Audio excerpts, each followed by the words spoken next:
जय हिंद। इस वीडियो में हम स्टडी करने वाले हैं इतिहास के सिंधु घाटी सभ्यता के बारे में।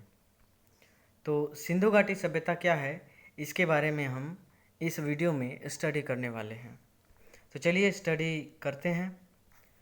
तो सबसे पहले हम पढ़ेंगे इसमें खोज, समयावधि एवं विस्तार कि इस सिंधु घाटी सभ्यता का खोज कब हुआ, इसका विस्तार कब हुआ, इसकी समयावधि कब से कब तक है। तो 20वीं सदी की शुरुआत तक इतिहासवेत्ताओं की यह धारणा थी कि वैदिक सभ्यता भारत की प्राचीनतम सभ्यता है, लेकिन 20वीं सदी के तीसरे दशक में खोजे गए स्थलों से यह साबित हो गया कि वैदिक सभ्यता से पूर्व भी भारत में अन्य सभ्यता विद्यमान थी। इसे हड़प्पा सभ्यता या सिंधु घाटी सभ्यता के नाम से जाना जाता है, क्योंकि इसके प्रथम अवशेष हड़प्पा नामक स्थान से प्राप्त हुए थे तथा आरंभिक स्थलों में से अधिकांश सिंधु नदी के किनारे अवस्थित थे। सिंधु सभ्यता का विस्तार अवधि 2350 से 1750 ईसा पूर्व में हुआ था। इसे कार्बन डेटिंग मतलब कार्बन 14 के प्रयोग द्वारा पता लगाया गया था। सर्वप्रथम 1921 ईस्वी में राय बहादुर दयाराम साहनी ने हड़प्पा नामक स्थान पर इसके अवशेषों की खोज की। इस सभ्यता का विस्तार पंजाब, सिंध, बलूचिस्तान, गुजरात, राजस्थान, जम्मू कश्मीर और उत्तर प्रदेश तक था। नगर योजना, ये जो सिंधु घाटी सभ्यता है इसमें नगर किस तरह से बसे हुए थे, तो इस सभ्यता का महत्वपूर्ण विशेषता नगर योजना थी। नगरों में सड़कें व मकान विधिवत बनाए गए थे। मकान पक्के ईंटों से बने होते थे तथा इसके सीधी मोहनजोदड़ो इसकी सड़कें सीधी थी। मोहनजोदड़ो में एक विशाल स्नानागार है जो 11.88 मीटर लंबा, इसका मतलब 39 फीट लंबा, 7.01 मीटर चौड़ा, इसका मतलब 23 फीट चौड़ा, 2.43 मीटर गहरा, इसका मतलब 8 मीटर गहरा था। इस स्नानागार का प्रयोग अनुष्ठानिक स्नान के लिए होता था। इसका मतलब कि जब कभी भी अनुष्ठान होता था या फिर पूजा पाठ होता था तो उसमें स्नान करने के लिए इस स्नानागार का प्रयोग किया जाता था। आर्थिक जीवन, ये जो सिंधु घाटी सभ्यता है इसमें लोगों के आर्थिक जीवन किस तरह से थे। सैंधव निवासियों के जीवन का मुख्य उद्योग कृषि कार्य था। यहाँ के मुख्य खाद्यान्न गेहूं और जौ थे। नगरों में अनाज के भंडारण के लिए अन्नागार भी बने हुए थे। कृषि के साथ साथ पशुपालन का भी विकास हुआ था। कृषि तथा पशुपालन के साथ साथ उद्योग एवं व्यापार भी अर्थव्यवस्था के प्रमुख आधार थे। वस्त्र निर्माण किस काल का प्रमुख उद्योग था? इसका मतलब जो वस्त्र निर्माण था ये सिंधु घाटी सभ्यता का ही प्रमुख उद्योग था। सूती वस्त्रों के अवशेषों से प्राप्त होता है कि यहाँ के निवासी कपास उगाना भी जानते थे।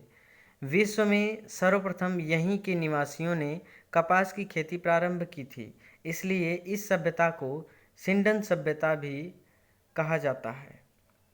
इस सभ्यता के लोगों की मुहरें एवं वस्तुएं पश्चिमी एशिया तथा मिस्र से मिली हैं, जो यह दिखाती हैं कि उन देशों के साथ इनका व्यापारिक संबंध था।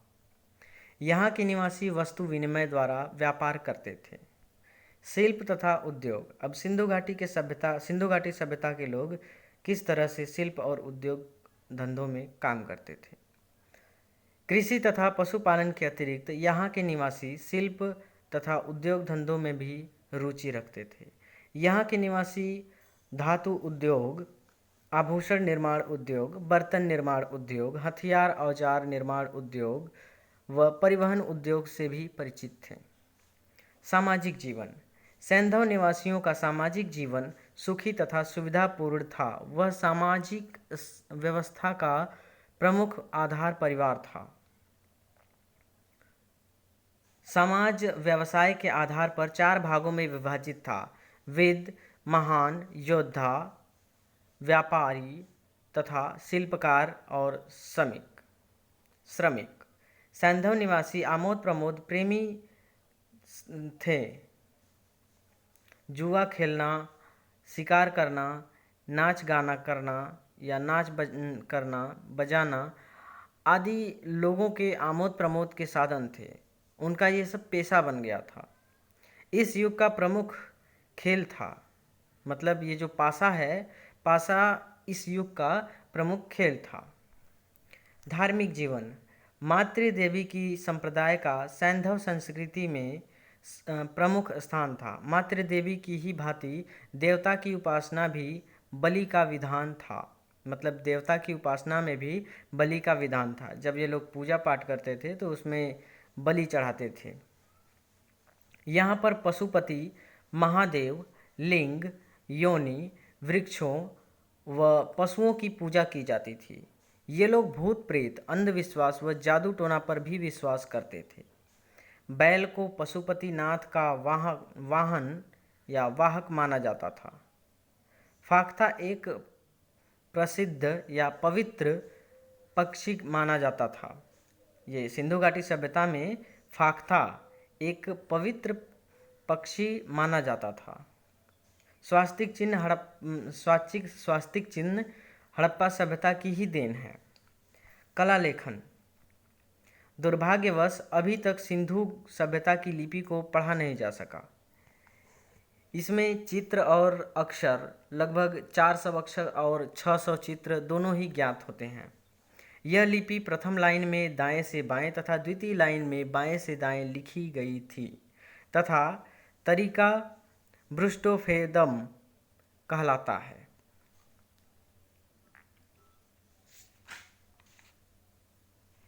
इसके अंत के कारणों के बारे में इतिहासकार एक मत नहीं है और अलग अलग मत दिए गए हैं,